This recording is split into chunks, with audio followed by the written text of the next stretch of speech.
আমি তোমার স্বামী।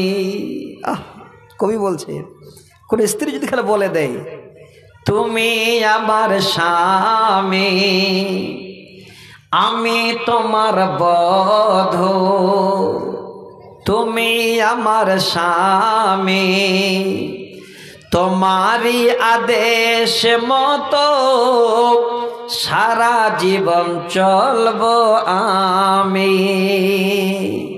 আল্লাহ রাজি হয়ে যাবেন। জীবনে কোনোদিন জন্য আপনাদের বাড়িতেও শান্তি হবে না।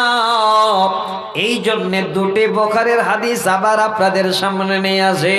ওরে মা, একবার ভালো করে হাদিসটাকে ফলো করে দেখবেন।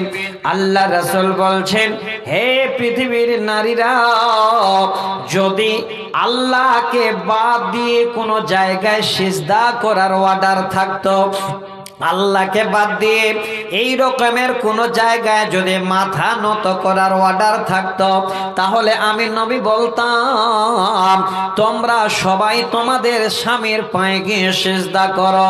লিইদামি হাক্কিহা, এটাই হলো সব থেকে পৃথিবীর বুকে বড় হক। কি বুঝতে পারা গেল এই হাদিস থেকে?